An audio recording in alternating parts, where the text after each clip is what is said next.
നബി സല്ലല്ലാഹു അലൈഹി വസല്ലം പറഞ്ഞ ഒരു ഹദീസുകളുടെ പശ്ചാത്തലത്തിൽ മഹാന്മാര് പറയുന്നുണ്ട്, 6 സ്വഭാവമുള്ള സ്ത്രീകൾ വിവാഹം ചെയ്യപ്പെടാൻ യോഗ്യരല്ല, അത് നല്ലതല്ല. അങ്ങനെ ചെയ്താൽ ജീവിതത്തിൽ സമാധാനം ഉണ്ടാകില്ല. നല്ല സ്വഭാവമുള്ളവരല്ല, 6 സ്വഭാവമുള്ളവർ. ലാ തൻകിഹു മിനൻ നിസാഇ സിത്ത, 6 വിഭാഗം സ്ത്രീകളെ നിങ്ങൾ നിക്കാഹ് ചെയ്യരുത്. അത് സ്ത്രീയിൽ ഉണ്ടാകുന്ന മോശം സ്വഭാവമാണ്. ലാ അന്നാന വലാ മന്നാന വലാ ഹന്നാന ولا تنكحوا حداقة ولا براقة ولا شداقة. മഹാന്മാർ അറബി പണ്ഡിതന്മാർ പറയുകയാണ്, ഹദീസിന്റെ പശ്ചാത്തലത്തിൽ നല്ല ലക്ഷണമല്ല എന്ന് മഹാന്മാർ പഠിപ്പിച്ചിരിക്കുന്നത്. ഒന്ന്, അമ്മൽ അന്നാന. അന്നാന എന്നാൽ ഫഹിയല്ലതി തുക്സിറുൽ അനീന വത്തശക്കി, കൂടുതൽ പരാതിയും പരിഭവങ്ങളും പറയുന്നവരാണ്. എപ്പോ നോക്കിയാലും പരാതിയായിരിക്കും, പരാതി തീരില്ല. ഇത് പറയുമ്പോ ചിലര് ചോദിക്കുസാറെ, അതിന് കല്യാണം കഴിഞ്ഞിട്ടല്ലേ മനസ്സിലാവണത് ഓൾ ഇങ്ങനത്തെ സ്വഭാവക്കാരിയാണ്. അതെങ്ങനെ നേരത്തെ തിരിയാൻ? കല്യാണം കഴിഞ്ഞാലല്ലേ തിരിയുള്ളൂ. ഇവിടെ പരാതിക്കാരിയാണോ, ഏത് സ്വഭാവക്കാരിയാണോ? അതെ, മാതാപിതാക്കൾക്കുള്ള സ്വഭാവം പരിശോധിച്ചാൽ അത് മനസ്സിലാക്കാൻ കഴിയുമെന്ന് റസൂലുള്ളാഹി പറഞ്ഞു, നിങ്ങൾ കൂടുതൽ പ്രസവിക്കുന്ന, നന്നായി സ്നേഹിക്കുന്നവളെ നിക്കാഹ് ചെയ്യണം. എങ്ങനെ നന്നായിട്ട് പ്രസവിക്കുകയില്ലെന്നറിയാം? അതെനിക്ക് കൈ തൂക്കാൻ പറ്റുമോ? അത് സ്വന്തം മാതാവിനെയും പിതാവിനെയും, അവർക്കെത്ര മക്കളുണ്ട്, അവരുടെ ജീവിത നിലപാടുകൾ എങ്ങനെയാണ്, സ്നേഹമുള്ള കുടുംബമാണോ, അവരുടെ കുടുംബ സിറ്റുവേഷൻ എങ്ങനെയാണ് പരിശോധിച്ചാൽ മനസ്സിലാക്കാൻ പറ്റും. അതാണ് മാനദണ്ഡം. അതുപോലെ തന്നെ മാതാപിതാക്കളിൽ ആരെങ്കിലും ഇങ്ങനെ പരാതി പറയുന്നവർ, എന്ത് ചെയ്താലും നന്ദിയില്ലാത്ത, എപ്പോഴും പരിഭവങ്ങളും പ്രയാസങ്ങളും പരാതികളും പറയുന്നവരായാൽ അവരിലുണ്ടാകുന്ന മക്കളും ഇങ്ങനെയാവാൻ സാധ്യതയുണ്ട്. അന്നാന, കൂടുതൽ പരാതി പറയുന്നവർ, അവർക്ക് എന്ത് ചെയ്തു കൊടുത്താലും ഓരോ പരാതി തീരലുണ്ടാവില്ല. അല്ലെങ്കിൽ സ്ത്രീ സമൂഹത്തിന്റെ ഒരു സ്വഭാവമാണ്, പെണ്ണുങ്ങളെ കുറ്റപ്പെടുത്താൻ വേണ്ടി ആണുങ്ങൾ മാത്രമുള്ള വേദി പറയല്ല, സ്ത്രീ സമൂഹത്തിന്റെ സ്വഭാവമായി മുഹമ്മദ് റസൂലുള്ളാഹി സ്വല്ലല്ലാഹു അലൈഹി വസല്ലം പറഞ്ഞു, നീ ഒരുപാട് നന്മകൾ ചെയ്തു കൊടുത്തു, നിന്റെ ഭാഗത്ത് നിന്ന് എന്തെങ്കിലും ഒരു തെറ്റ് വന്നാൽ, ഒരു വിഷയത്തിൽ അപാകത വന്നാൽ, അവള് പറയും, നിങ്ങളിൽ നിന്ന് ഇതുവരെ ഒരു നന്മയും ഞാൻ കണ്ടിട്ടില്ല എന്ന നിങ്ങൾക്ക് ഒരു നല്ല വാക്കിനോട് പറഞ്ഞിട്ടുള്ളത് പറയുമെന്ന് റസൂലുള്ളാഹി. അത് ആണുങ്ങളായ നമ്മൾ മനസ്സിലാക്കണം, പെണ്ണ് സൃഷ്ടിക്കപ്പെട്ടതിന്റെ അവസ്ഥ എന്താണ്, എവിടെ നിന്ന് സൃഷ്ടിക്കപ്പെട്ടു. അതിനാ പുരുഷന്മാരോട് ആദ്യം പറഞ്ഞു കൊടുക്കുന്നത്, പുരുഷ, നിന്റെ ശരീരത്തിന്റെ അംശമാണ് പെണ്ണ്. ആദം നബി അലൈഹിസ്സലാത്തു വസ്സലാമിനെ പടച്ച പോലെ അല്ലാഹു തആലക്ക് മലായികത്തെ കിറാമിനെ ഭൂമിയിൽ പറഞ്ഞുവിട്ട് മണ്ണ് കൊണ്ടുവന്ന് തസ്നീം നദിയിലെ വെള്ളവും ചേർത്ത് ഈ കളിമണ്ണ് കൊണ്ട് മനുഷ്യനെ സൃഷ്ടിക്കാൻ, ഹവ്വയെ പടക്കാൻ പറ്റാത്തത് കൊണ്ടല്ല. ആദം നബി ഉറങ്ങിക്കിടക്കുന്ന, അതായത് ബോധമില്ലാതെ, അനസ്തേഷ്യ എന്ന് പറഞ്ഞാൽ ആൾ ഉറക്കലാണ്, ആ ഉറങ്ങിക്കിടക്കുന്ന ആദം നബിയുടെ ഇടത്തെ വാരിയലിൽ നിന്ന് ഒരു എല്ല് മുറിച്ചെടുത്തുകൊണ്ട് സൃഷ്ടിച്ചത് എന്തിനാ? പെണ്ണിനോട് പറയാനാണ്, പെണ്ണെ നീ പുരുഷന്റെ ഭാഗമായി നിൽക്കേണ്ടവളാണ്. ആണിനോട് പറയാനാണ്, നിന്റെ ഭാഗമായി ചേർത്ത് വെക്കപ്പെടേണ്ടവളാണ് പെണ്ണ്. നീ എപ്പോഴും മനസ്സിലാക്കണം, എന്റെ ഒരു അംശമാണ് പെണ്ണ് എന്ന്. അങ്ങനെ മനസ്സിലാക്കി, മാത്രമല്ല വളഞ്ഞ വാരികളിൽ നിന്ന് പടക്കപ്പെട്ട പെണ്ണിന്റെ സ്വഭാവത്തിൽ ആ വളവുണ്ടാകും. 100% അവളെ നേരെയാക്കാൻ കഴിയുമെന്ന വിചാരം ആർക്കും വേണ്ട. ഞാൻ വളരെ പക്കയാണ്, ഞാൻ വളരെ ഓപ്പൺ ഫ്രാങ്ക് ആണ്, എന്റെ ഭാര്യയും അങ്ങനെ ആയിരിക്കണം, 100% അതിൽ ഒളിമറയൊന്നുമില്ല എന്ന് ആണുങ്ങളായ നമ്മൾ വാശി പിടിച്ചിട്ട് കാര്യമില്ല. അതിൽ ചെറിയ വളവുണ്ടാകും. ആ വളവോട് കൂടെ മാത്രമേ നിനക്ക് അവളോട് കൂടെ സുഖിച്ച് ജീവിക്കാൻ കഴിയൂ എന്ന് റസൂലുള്ളാഹി. എന്നിട്ട് റസൂലുള്ളാഹി പറഞ്ഞു, ഓ എത്ര പറഞ്ഞാലും നന്നാവില്ല, വളവുള്ളോളാണല്ലേ, അതുകൊണ്ട് ഞാനൊന്നും പറയുന്നില്ല, ഒക്കെ ഞാൻ ഉൾക്കൊണ്ട് സഹിച്ചുകൊണ്ട് ജീവിച്ചോളാം. അങ്ങനെയല്ല. അങ്ങനെ തീരെ ഉപദേശിക്കാതിരുന്നാൽ, തീരെ കാര്യങ്ങൾ പറയാതിരുന്നാൽ, ലം യസൽ അവജ്, വീണ്ടും വീണ്ടും വളഞ്ഞുകൊണ്ടിരിക്കും, വളവ് കൂടും. അപ്പോ ഈ വളവ് ഉണ്ട് എന്ന് മനസ്സിലാക്കുന്നതോടൊപ്പം തന്നെ അവരെ ഉപദേശിക്കുകയും അവരോട് നല്ല രീതിയിൽ പെരുമാറുകയും അവരെ പരിഗണിക്കുകയും അവർക്ക് വേണ്ട എല്ലാ നന്മകൾ ചെയ്തു കൊടുക്കുകയും അങ്ങനെ ആ ജീവിതം മുന്നോട്ട് കൊണ്ടുപോകലേ വഴിയുള്ളൂ. അല്ല, അവൾ 100% എന്നെ പോലെ വളരെ ഓക്കെ ആയിരിക്കണമെന്ന് വാശി പിടിച്ചാൽ അവളുമായുള്ള ബന്ധം നീ മുറിക്കേണ്ടി വരും, തലാഖ് ചൊല്ലേണ്ടി വരുമെന്ന് മുഹമ്മദ് മുസ്തഫ സല്ലല്ലാഹു അലൈഹി വസല്ലം വളരെ കർശനമായി പറയുന്നുണ്ട്. അതുകൊണ്ട് വിവാഹം ചെയ്യപ്പെടാൻ യോഗ്യരല്ലാത്ത 6 സ്ത്രീകളെ പറയുമ്പോൾ അതിൽ ഒന്ന് അൽ അന്നാന, കൂടുതൽ പരാതി പറയുന്നവർ, പരിഭവം പറയുന്നവൾ. രണ്ടാമത്തേത് വൽ മന്നാന, ഗുണങ്ങൾ ചെയ്താൽ എടുത്തു പറയുന്നവർ, അല്ലതീ തമുന്നു അലാ സൗജിഹാ ഫതഖൂൽ ഫഅൽതു ലിഅജലിക കദാ വകദാ, നിങ്ങൾക്ക് വേണ്ടി ഞാൻ ഇന്നതും ഇന്നതും ചെയ്തില്ലേ, ഞാൻ ബാപ്പാനോട് ഇത്ര പൈസ വാങ്ങി തന്നില്ലേ, നിങ്ങൾ കച്ചവടത്തിന് വേണ്ടി പൈസ വേണമെന്ന് പറഞ്ഞപ്പോ ഞാൻ എന്റെ ഇക്കാക്കാണ്ട് പറഞ്ഞിട്ട് പൈസ വാങ്ങി തന്നില്ലേ എന്ന് പറഞ്ഞ് ചെയ്തിരിക്കുന്ന ഗുണങ്ങൾ ഇങ്ങനെ എണ്ണി എണ്ണി പറയുന്നവർ, അൽ മന്നാന, എന്തൊക്കെ ഞാൻ നിങ്ങൾക്ക് ചെയ്തിട്ടുണ്ട്, ആ ഗുണങ്ങൾ ഇങ്ങനെ പറഞ്ഞുകൊണ്ടിരിക്കുക. എന്തെങ്കിലും പ്രശ്നം വരുമ്പോ മാത്രം പറയുന്നവരെ കുറിച്ചല്ല ഈ പറയണത്. ചില ആളുകൾക്ക് അങ്ങനെ സ്വഭാവം ഉണ്ടാകും, എന്തെങ്കിലുമൊക്കെ ചെയ്ത് കഴിഞ്ഞാൽ ഇതിങ്ങനെ പറഞ്ഞുകൊണ്ടിരിക്കുക. അത് കേൾക്കുമ്പോൾ നമ്മുടെ മനസ്സിലൊരു വിഷമം വരും. ഞാൻ ആ സഹായം സ്വീകരിച്ചു പോയല്ലോ, ആ ഒരു സഹായം ഞാൻ സ്വീകരിച്ചു പോയല്ലോ എന്നൊരു വിഷമം നമുക്കുണ്ടാകും. ചില മനസാക്ഷി കുത്തുകൾ നമുക്ക് അനുഭവപ്പെടുകയും ചെയ്യും. എന്തിന് ഞാൻ വെറുതെ വാങ്ങിപ്പോയി, വേണ്ടില്ലായിരുന്നു, എനിക്ക് ഉള്ളത് പോലെ ജീവിച്ചാൽ മതിയായിരുന്നു എന്നൊരു ചിന്താധാരയിലേക്ക് നമ്മൾ എത്തും. അതുകൊണ്ട് ചെയ്തിരിക്കുന്ന ഗുണങ്ങൾ എണ്ണി പറയുന്നവൾ. 3 പറഞ്ഞു, വൽ ഹന്നാന അല്ലതീ തഹുന്നു ഇലാ സൗജിൻ ആഖർ, വേറെ ഒരാളെ കണ്ടാൽ, വേറെ ഒരു ഭർത്താവിനെ കണ്ടാൽ അവളിലേക്ക് മനസ്സ് ചാഞ്ഞു പോകുന്ന പെണ്ണ്, മറ്റു പുരുഷന്മാരെ കാണാൻ ആഗ്രഹിക്കുന്ന, അവരുമായി ബന്ധങ്ങൾ സ്ഥാപിക്കാൻ ആഗ്രഹിക്കുന്ന, അതിന്റെ പേര് ഒരുപക്ഷെ അവൾ വലിയ സോഷ്യലാണ്. ഒരു സോഷ്യലായിട്ട് കാണുന്ന ആണുങ്ങളോടൊക്കെ വർത്താനം പറയും. അല്ലെങ്കിൽ തന്റെ ഭർത്താവിന്റെ മോശപ്പെട്ട കാര്യങ്ങൾ പറയും, മറ്റുള്ളവരുടെ ഗുണങ്ങൾ എടുത്തു പറയും ചെയ്യുന്ന ആള്. അതായത് ഇവരിൽ താല്പര്യമില്ലെന്നും മറ്റൊരാളെയാണ് താല്പര്യമെന്നുമെന്ന് ആ വാക്ക് മനസ്സിലാക്കി തരുന്നുണ്ട്. അൽ ഹന്നാന, ഇവരും വിവാഹം ചെയ്യപ്പെടാൻ യോഗ്യരല്ലാത്ത 6 വിഭാഗത്തിലെ 3ാമത്തെ ആളാണ് എന്ന് മഹാന്മാർ പഠിപ്പിക്കുന്നു. 4ാമത് പറഞ്ഞു, വൽ ഹദ്ദാഖ, ഹദ്ദാഖ എന്ന് പറഞ്ഞാൽ അല്ലതീ തർമി ഇലാ കുല്ലി ഷൈ, എന്ത് കണ്ടാലും അവൾക്കത് വേണ്ടി വരും. എന്തെങ്കിലും നല്ലത് കണ്ടാൽ പറയും, മൂപ്പരുടെ സാമ്പത്തിക സ്ഥിതിയോ മൂപ്പരുടെ നിലവാരമോ നോക്കാതെ എനിക്കത് വേണം, വാശി പിടിക്കുകയാണ്, അത് വേണം എനിക്ക്. ആ സ്വർണം, ആ ഒരു മോഡൽ പുതിയതായിട്ട് ഇറങ്ങിയതാണ്, അത് എനിക്ക് എന്തായാലും വേണം. ഇവിടെ സാമ്പത്തികമായിട്ട് വളരെ പ്രയാസപ്പെടുന്ന ഘട്ടമായിരിക്കും, ഒരുപക്ഷെ സാമ്പത്തിക മാന്ദ്യം ഏറെ അനുഭവിച്ചുകൊണ്ടിരിക്കുന്ന ഘട്ടമായിരിക്കും. അതൊന്നും നോക്കാതെ എന്ത് കണ്ണിൽ കണ്ടോ, എന്ത് ആഗ്രഹിച്ചോ അത് ഭർത്താവിനോട് നിർബന്ധം പറഞ്ഞുകൊണ്ട് വാങ്ങിക്കുന്നവൾ, അവളും നല്ലവളല്ല, നല്ല സ്വഭാവമല്ല. വൽ ബറാഖ, 5ാമത്തേത് അൻ തകൂന തൂലൻ നഹാരി ഫീ തസ്ഖീൽ വജ്ഹിഹാ വതസീനിഹി ലിയകൂന ലിവജ്ഹിഹാ ബരീഖ്, ഓൾക്കുള്ള പണി എപ്പോഴും ചമയലന്നെ. എപ്പോ നോക്കിയാലും കണ്ണാടി മുമ്പിലാണ്, എപ്പോ നോക്കിയാലും ഫേഷ്യൽ ചെയ്യൽ തന്നെയാണ്. എവിടെ പോകാനും ഒരുങ്ങിയിട്ട് വേണം പോകാൻ. പകൽ മുഴുവനും ആളുകൾക്ക് മുമ്പിൽ പ്രകടിപ്പിക്കാൻ, തന്റെ ഭംഗി പ്രകടിപ്പിക്കാൻ വേണ്ടി ഒരുങ്ങുന്ന പെണ്ണ്, മറ്റുള്ളവർക്ക് മുമ്പിൽ സൗന്ദര്യം കാണിക്കാൻ ആഗ്രഹിക്കുന്ന പെണ്ണ്. ഇന്ന് ആ ഒരു സ്വഭാവം കൂടി വന്നിട്ടുണ്ട്. ആ ഒരു സ്വഭാവം സമൂഹത്തിന്റെ ആണിലും പെണ്ണിലും കൂടിയിട്ടുണ്ട് എന്ന യാഥാർത്ഥ്യം നാം മനസ്സിലാക്കണം. വളർന്നു വരുന്ന ആൺമക്കളിൽ പോലും ഈ ഒരു സ്വഭാവം കൂടി വരികയാണ്. എങ്ങനെ മറ്റുള്ളവർക്ക് മുമ്പിൽ ഞാനൊരു ഫിഗർ ആവാം എന്ന് ഓരോരുത്തരും ചിന്തിച്ചുകൊണ്ടിരിക്കുക. അതിന് ഏതൊക്കെ രീതിയിൽ കോലം കെട്ടാം, ഏതൊക്കെ വേഷം ധരിക്കാം, എങ്ങനെ ഒരു പ്രത്യേക ശ്രദ്ധാ കേന്ദ്രമാകാം എന്ന് ഓരോരുത്തരും മത്സരിക്കുന്നു. അതുകൊണ്ടാണ് ഓരോ രംഗം വരുമ്പോഴും, ഓരോ വേദി വരുമ്പോഴും പ്രത്യേക ഡ്രസ്സ് ധരിച്ചിട്ടോ അല്ലെങ്കിൽ പ്രത്യേക കോലത്തിൽ മുടിമുറിച്ചിട്ടോ അല്ലെങ്കിൽ എന്തെങ്കിലുമൊക്കെ കാട്ടിക്കൂട്ടിക്കിട്ട് ഒരു ശ്രദ്ധാ കേന്ദ്രമാകാൻ വേണ്ടിയുള്ള ഒരു താല്പര്യം. അതെ,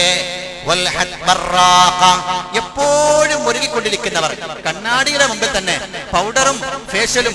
നമ്മുടെ സഹോദരിമാരൊക്കെ ചിലപ്പോൾ യാത്ര ചെയ്യുന്ന വേളയിൽ പോലും അത്യാവശ്യം ഈ സാധനങ്ങളൊക്കെ ഉണ്ടാവും. ഈ ഫേഷ്യലൊക്കെ എന്തിനേറെ പുരുഷന്മാരാകുന്ന ആൺകുട്ടികളിൽ പോലും ഈ സ്വഭാവം കൂടി വന്നിട്ടുണ്ട്.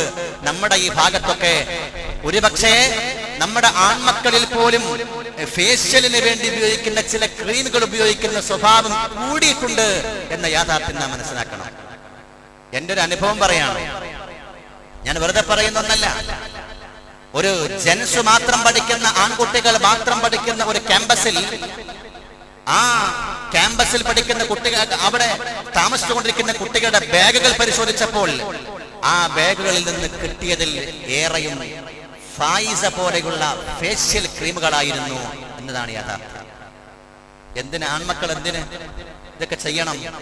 സമൂഹത്തിൽ നിന്ന് ഇങ്ങനെ ഓരോന്ന് കാണുമ്പോൾ, ഓരോരുത്തരും ഇങ്ങനെ കാട്ടിക്കൂട്ടുന്നത് കാണുമ്പോൾ, നമ്മുടെ ഭാര്യമാരും നമ്മുടെ മക്കളും ഒക്കെ ഇങ്ങനെ ഒരുങ്ങി പോകുന്നത് കാണുമ്പോൾ അവരും അതിനെ അതേപോലെ അനുധാവനം ചെയ്യാണ്, പിൻപറ്റുകയാണ്.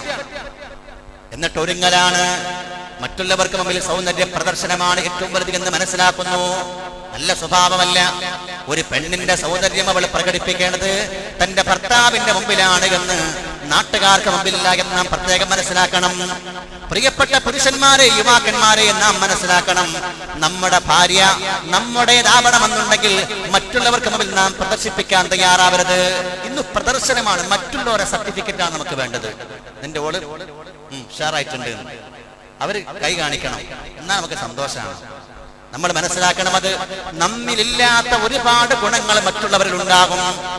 നമ്മിൽ ഒരുപാട് ദൂഷ്യ സ്വഭാവങ്ങൾ ഉണ്ടാകും, എങ്കിൽ നല്ല സ്വഭാവങ്ങൾ മറ്റു പലരിലും ഉണ്ടാകും.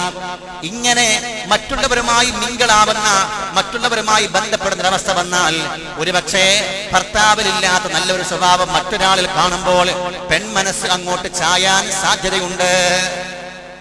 ഞാൻ ഇങ്ങനത്തെ ഒരാളല്ല ഞാൻ ആഗ്രഹിച്ചത്, എനിക്ക് കിട്ടിയ ആള് ശരിയായിട്ടില്ല, മറ്റേ ആള് നല്ല സ്വഭാവക്കാരൻ, എനിക്ക് താല്പര്യപ്പെടുന്ന, എന്നെ സ്നേഹിക്കാൻ അറിയുന്ന ആളാണ് എന്ന് മനസ്സിലാക്കി മനസ്സ് ചാഞ്ഞു പോയാൽ, അത് പ്രത്യേകിച്ചും ഒരു പെണ്ണിന്റെ മനസ്സ് ചാഞ്ഞു പോയാൽ അവിടെ നിന്ന് പിടിച്ചു മാറ്റൽ വലിയ പ്രയാസമാണ്, ബുദ്ധിമുട്ടാണ്. മനസ്സിലാക്കണം നാം. ആറാമത്തേത് മഹാന്മാര് പറഞ്ഞു,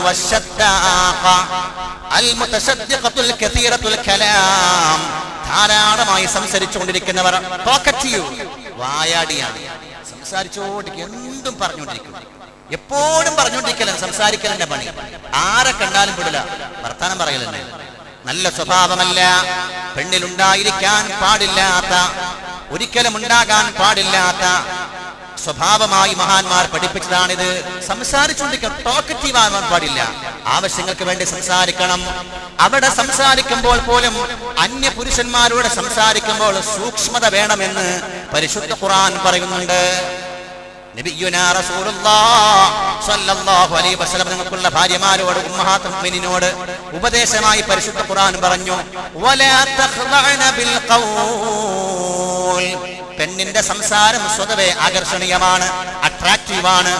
എന്നാൽ ആ അട്രാക്റ്റീവായ, ആകർഷണീയമായ സംസാരത്തെ ഒന്നുകൂടി ആകർഷണീയമാക്കാൻ അവരുടെ ശബ്ദം താഴ്ത്തി സംസാരിച്ചാൽ കഴിയും.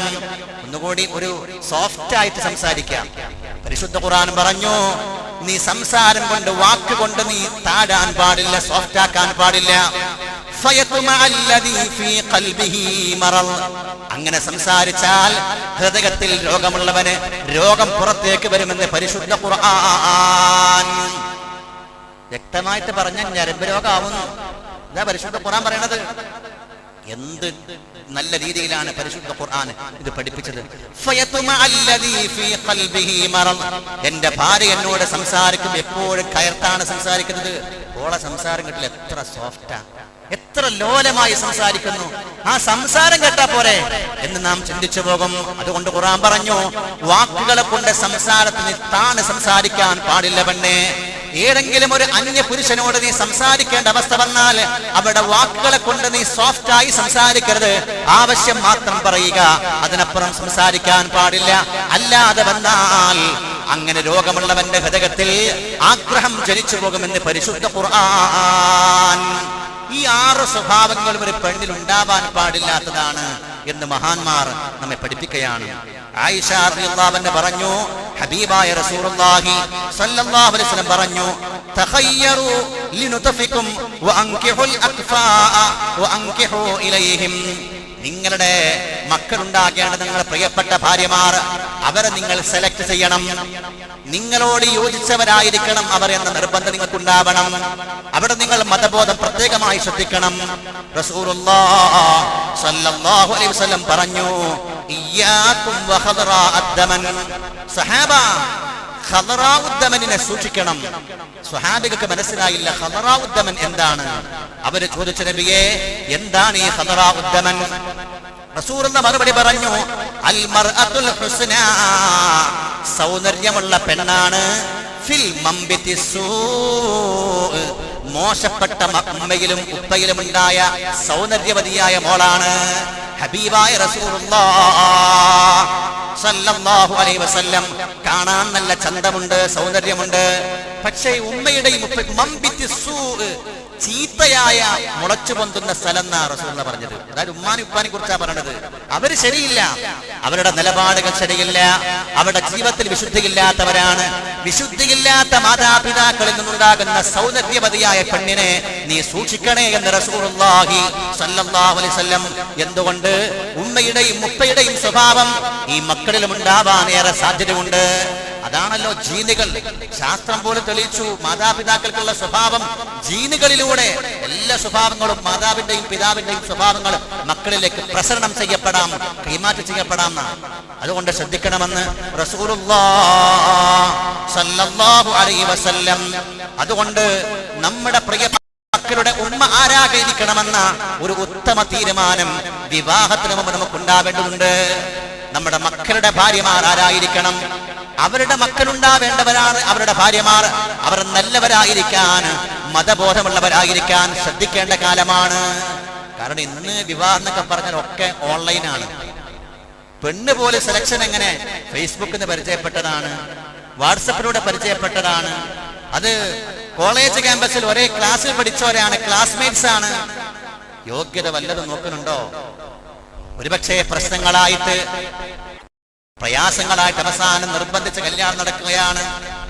ഇവരിലൂടെ മക്കളുണ്ടായാൽ ഈ മക്കൾ നാളെ വളർന്നു വരുമ്പോ ആ മക്കളും അറിയില്ലേ ഉപ്പാന്റെയും ഉമ്മാന്റെയും കല്യാണത്തെ കുറിച്ച് ജനങ്ങൾ ആരെങ്കിലും പറയുമ്പോ അറിയൂലേ? ആ മക്കൾക്ക് പിന്നെ ഉമ്മാനും ഉപ്പാനും എന്ത് വില ഉണ്ടാവുക? ഞങ്ങളെ ഉപദേശിക്കാൻ, ധാർമ്മികമായി ഞങ്ങളെ വളർത്താൻ ഉപ്പാക്കും ഉമ്മാക്കും എന്തവകാശമുണ്ട് എന്ന് മക്കൾ ചിന്തിച്ചാൽ ആരാ കുറ്റക്കാരൻ? മഹാന്മാരായ പണ്ഡിതന്മാര് പറയുന്നുണ്ട്, ഒരു ഉമ്മയാണ് ഒരു കുഞ്ഞിന്റെ ഒന്നാമത്തെ പാഠശാല. മാതാപിതാക്കളിൽ നിന്ന് ഏറ്റവും പ്രധാനപ്പെട്ടത് ഉമ്മയാണ് കുഞ്ഞിന്റെ ഒന്നാമത്തെ പാഠശാല. ഉപ്പ പലപ്പോഴും പല ജോലിക്ക് വേണ്ടിയും പലയിടങ്ങളിലായിരിക്കും, എപ്പോഴും വീട്ടിലുണ്ടാവില്ല.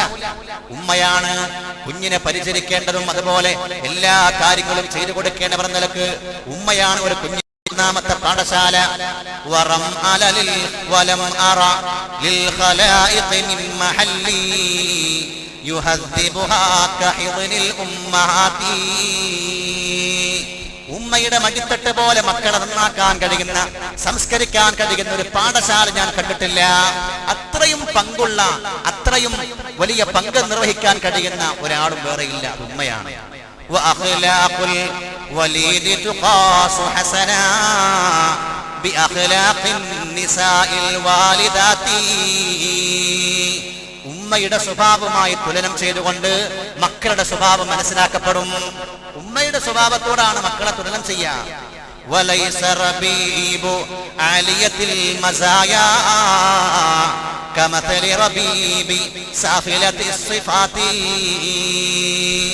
ഉന്നത ഗുണങ്ങളുള്ള കുടുംബത്തിൽ പിറന്ന ഒരു കുഞ്ഞും അതുപോലെ വളരെ താണ ഗുണങ്ങളുള്ള കുടുംബത്തിൽ പിറന്ന കുഞ്ഞും രണ്ടും ഒരുപോലെയല്ല, വ്യത്യസ്തരാണ്.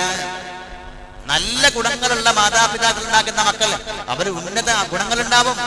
നേരെ മറിച്ച് ഗുണങ്ങളെല്ലാം കുറഞ്ഞു പോയ മോശം ഗുണങ്ങളുള്ള കുടുംബത്തിൽ പിറന്നവരോ അവരിൽ മോശപ്പെട്ട ഗുണങ്ങളായിരിക്കും. പരിശുദ്ധ ഇസ്ലാം ഒരിക്കലും പറയുന്നില്ല സാമ്പത്തികമായി വളരെ മെച്ചപ്പെട്ടയാള് സമൂഹത്തിലെ ഏറ്റവും പാവപ്പെട്ടവളെ കല്യാണം കഴിക്കണമെന്ന് പറയുന്നുണ്ടോ? ഇല്ല. എന്തുകൊണ്ട്? അവിടെ ഒക്കണമെന്നാണ് പറയുന്നത്. രണ്ടുപേരും ഒക്കുന്നവരായിരിക്കണം. എന്തുകൊണ്ട്? നല്ല കുടുംബത്തിൽ പിറന്ന ഒരു ആണും അതുപോലെ വളരെ താണ കുടുംബത്തിൽ പിറന്ന ഒരു പെണ്ണും രണ്ടുപേരുടെയും സ്വഭാവ ഗുണങ്ങൾ വ്യത്യസ്തമായിരിക്കും.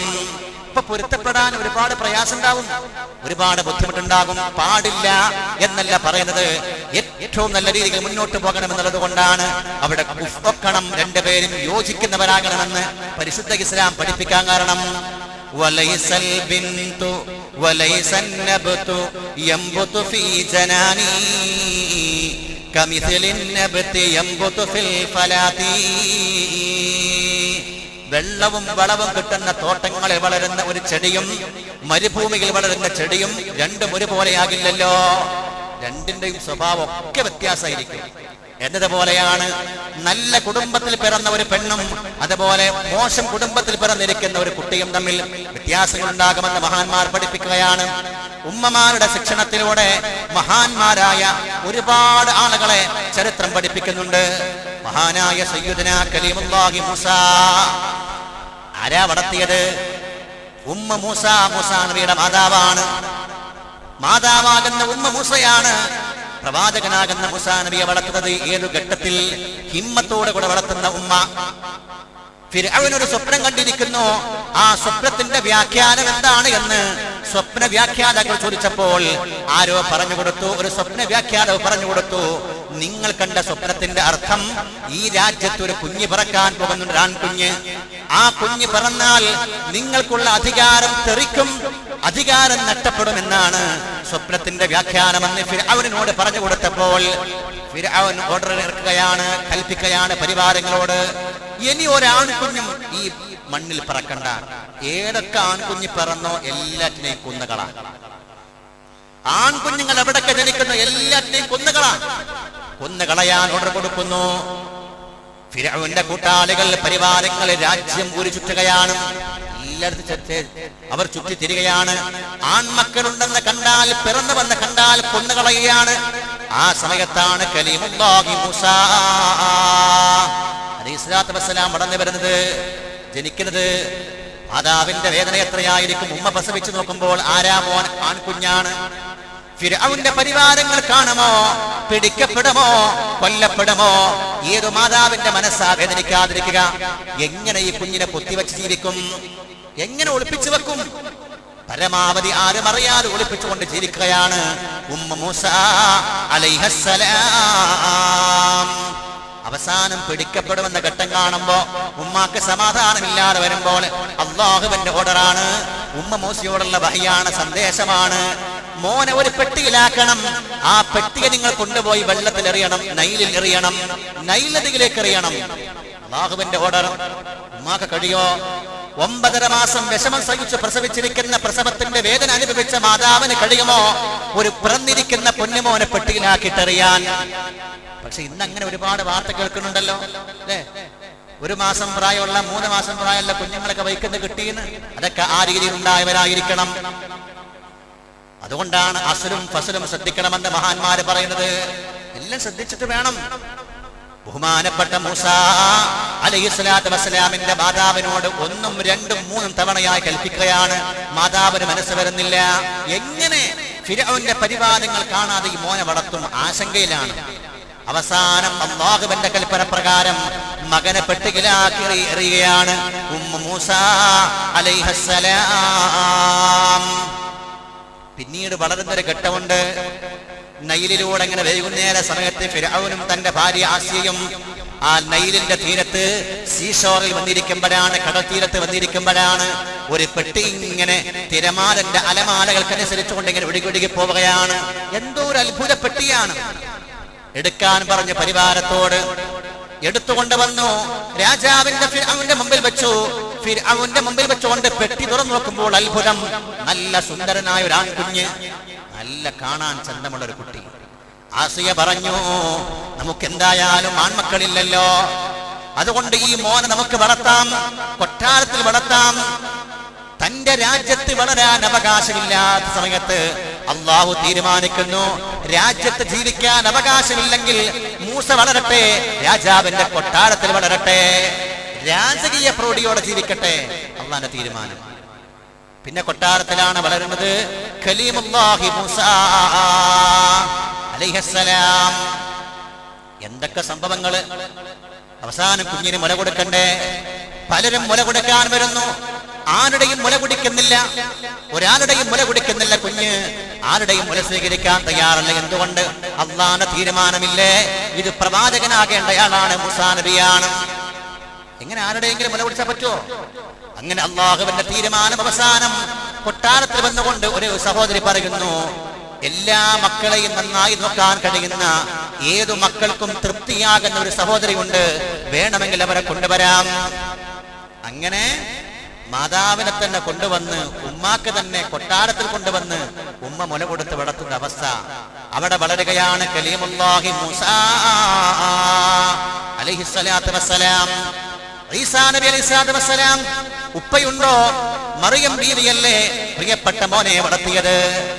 പരിശുദ്ധ ഖുർആൻ തന്നെ പറഞ്ഞു വമറിയം ഇബ്നത ഇമ്രാൻ അല്ലതി അഹ്സനത് ഫർജഹാ ഫനഫഖനാ ഫീഹി മിൻ റൂഹിനാ വസദ്ദഖത് ബികലിമാതി റബ്ബിഹാ വകുതുബി വകാനത് മിനൽ ഖാനിതീൻ.